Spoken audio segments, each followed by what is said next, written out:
তারপর এই তরকারি রান্না করলাম।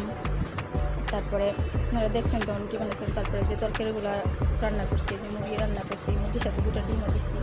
আমার ছেলে আবার কাজে যাবে, অফিসে যাবে, তো তাই ভাত বাড়া হয়েছে। এই যে ডিম বাদ দিছি, যে ডিম দিয়ে দিছি, তো উঠবে, ওইটা নাস্তা পানি খাবে, তারপর অফিসে যাবে।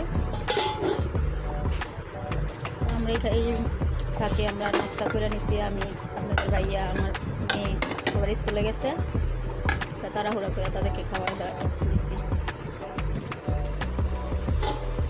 তোমাদের সাথেই থাকুন।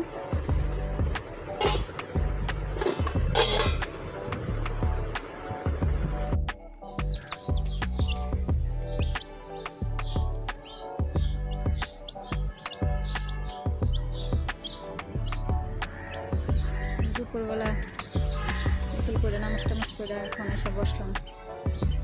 ঘরে অনেক গরম, তাই বাইরে এসে বসলাম। বাইরে আবার মুরগির বাচ্চাগুলো রেখে দিছি, হাঁসের বাচ্চা, মুরগির বাচ্চা।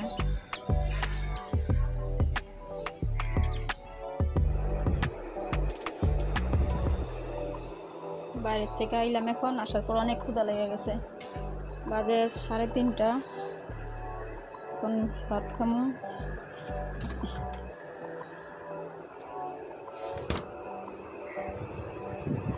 এখনো সকালের থেকে খাইছি, সকালে খাওয়ার পরে এখনো খাওয়া হয় নাই, অনেক ক্ষুধা লাগছে এখন।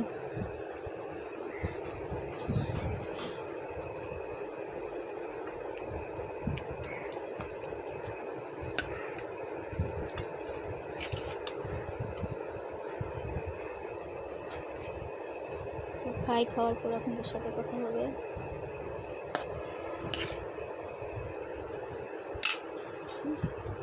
এটা কিরকম হয়েছে তা তো জানি না, খাইনি, খাওয়ার পরে বুঝবো কেমন হয়েছে।